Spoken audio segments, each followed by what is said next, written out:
Hi friends, welcome to our channel cricket సమయం. IPL auction ముగిసింది. Sun Risers Hyderabad ఫైనల్గా యాక్షన్లో కొంతమంది ప్లేయర్స్ని అయితే తీసుకుంది.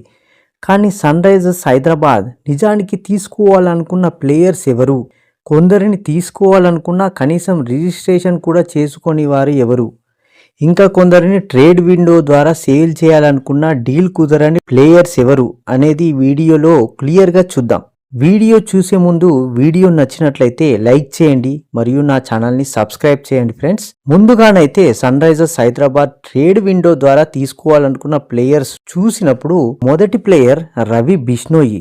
రవి బిష్ణోయిని అయితే లక్నోతో డీల్ ద్వారా మొదటగా కుదుర్చుకోవాలి అనుకున్నది.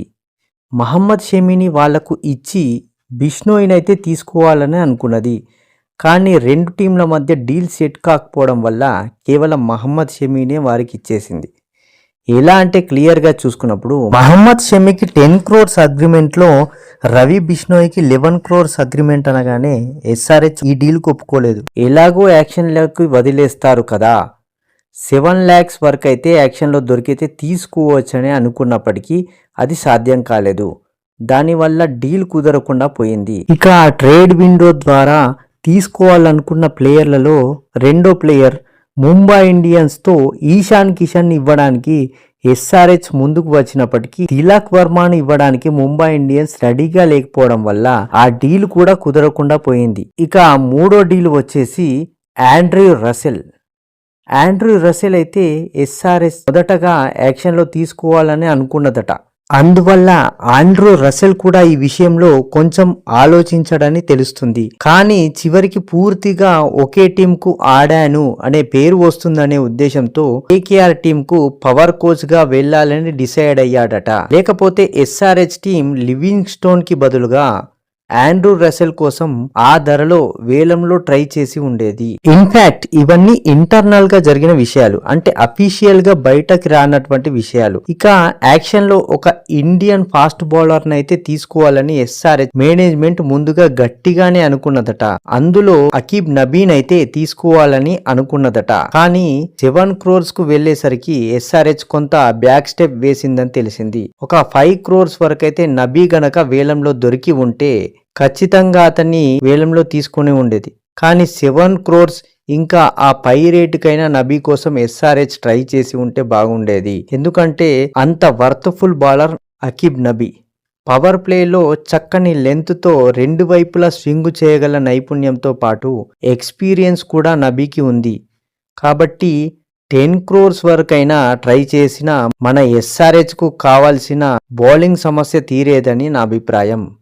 అదేవిధంగా వేలంలో మంగేష్ యాదవ్ కోసం కూడా ఎస్ఆర్హెచ్ టీం ట్రై చేసిందని, కానీ పర్సు వాల్యూ కోసం ఆలోచించి ఎక్కువ ధర వరకు వెళ్ళలేకపోయింది. ఈ రెండు విషయాల్లో ఎస్ఆర్హెచ్ టీం మేనేజ్మెంట్ పెద్ద మిస్టేక్ చేసిందని చెప్పవచ్చు. ఎందుకంటే ఎస్ఆర్హెచ్ కు ఒక మంచి పవర్ ప్లే ఫాస్ట్ బౌలర్ దొరికి ఉంటే టీం బౌలింగ్ కూడా స్ట్రాంగ్ అయి ఉండేది.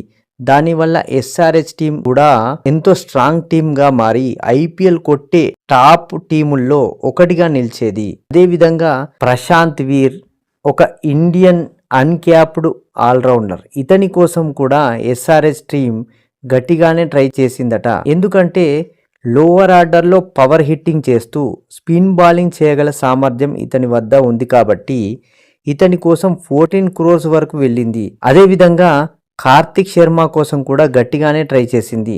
ఎందుకంటే ఇతని T20 స్ట్రైక్ రేట్ వచ్చేసి 167 అబోవ్ ఉంది.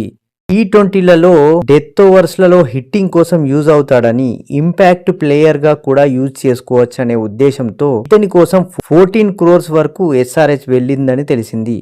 ఈ విధంగా వీళ్ళ కోసమైతే ఎస్ఆర్హెచ్ టీం యాక్షన్ లో గట్టిగానే ట్రై చేసిందని చెప్పవచ్చు. అయినప్పటికీ ఇప్పటికీ కూడా టీంలో సలీల్ అరోరా, లివింగ్ స్టోన్, క్రేన్స్ పుల్లెట్రా, శివం మావి లాంటి ప్లేయర్స్ ఒక విధంగా తీసుకోవడం చాలా మంచి ప్లేయర్స్ అని మాత్రం చెప్పవచ్చు.